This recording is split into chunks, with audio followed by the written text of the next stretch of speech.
Olá família, bem-vindos, mais um vídeo aqui do nosso canal e mais um áudio no nosso podcast.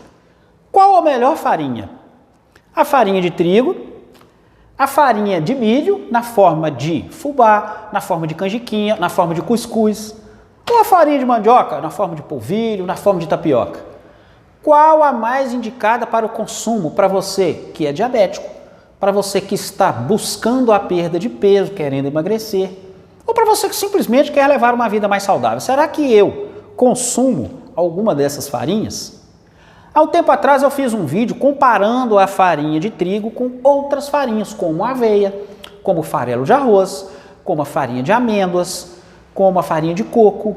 E nesse vídeo eu acabei esquecendo de falar da farinha de milho e da farinha de mandioca, logo as mais consumidas no Brasil, e as pessoas me cobraram um posicionamento com relação a isso. Então, atendendo a pedidos, vamos comparar as três farinhas mais consumidas no Brasil: a de trigo, a de milho e a de mandioca. Então já dá um like nesse vídeo, já dá um joinha.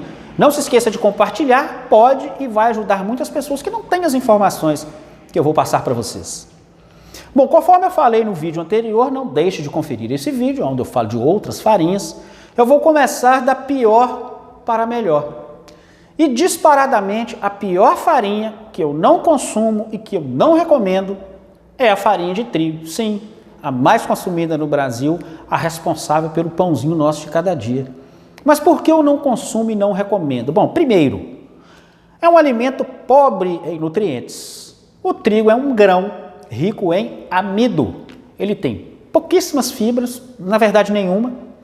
Ele tem pouquíssimos minerais, pouquíssimas vitaminas, quase nenhum nutriente. Basicamente, ele é amido, que é uma forma que a planta encontrou de armazenar açúcar. Então, a única função desse grão é transformar essa energia na forma de gordura dentro do seu corpo. Então, se você é diabético, esse tipo de alimento eleva muito a sua insulina, que é péssimo para você. E se você está buscando o emagrecimento, é um péssimo aliado.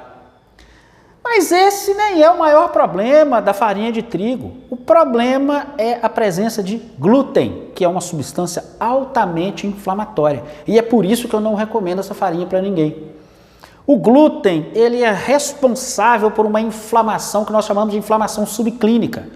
Você não sente dor, não tem febre, nem sabe que tem essa inflamação. Mas com o passar dos anos, essa inflamação subclínica é a responsável pela maioria das doenças, pelo desenvolvimento da maioria das doenças crônico-degenerativas. Aumenta a sua chance, e aumenta muito, de desenvolver tumores, câncer, diabetes, infarto, problemas circulatórios, AVC, artrite reumatoide, artrose, Alzheimer.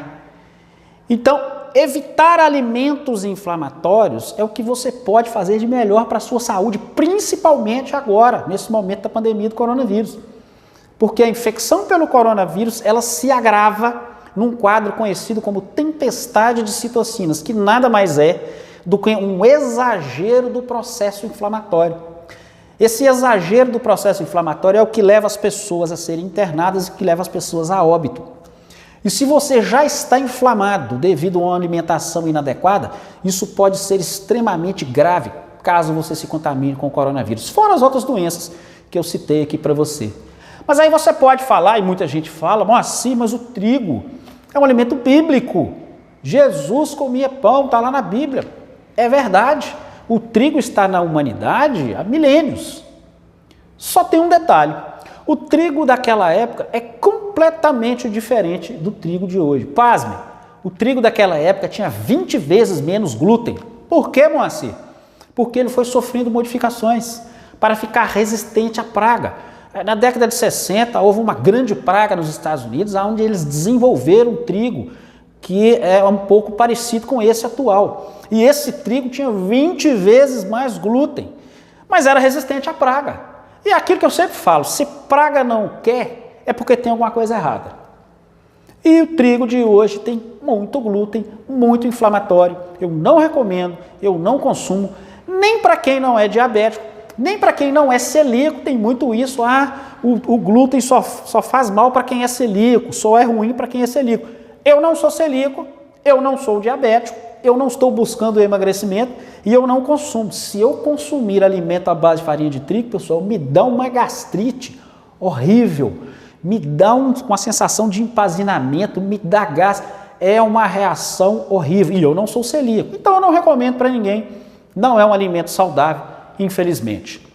Depois nós temos a farinha de trigo.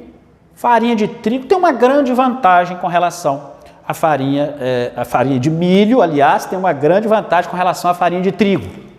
A farinha de milho não tem glúten. Só isso já é um grande avanço, ela não tem aquela resposta inflamatória que a farinha de trigo tem. Entretanto, assim como o trigo, o milho é um grão rico em amido com poucos nutrientes.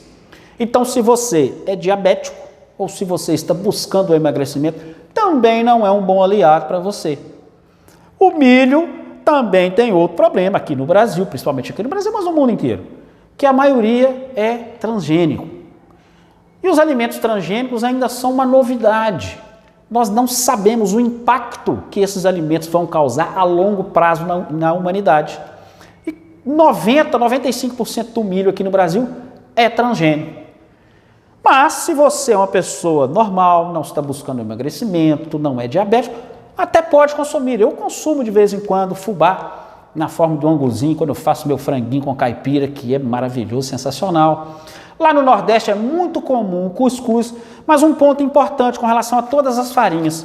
Quanto mais fina, quanto mais refinada é essa farinha, mais ela aumenta a sua insulina. Pior ela é para o diabético e pior ela é para acumular gordura. Então, quanto mais integral for essa farinha, quanto mais inteira for essa farinha, melhor. Ou seja, o fubá é pior do que o cuscuz, que é pior do que a canjiquinha. Então, é importante também deixar muito claro como você vai preparar esse alimento. Você vai fazer a farinha de milho para fazer um pão que tem poucos nutrientes, ou vai usar para fazer um cuscuz que tem recheio de queijo, de carne, de frango, que aí sim é um alimento mais nutritivo.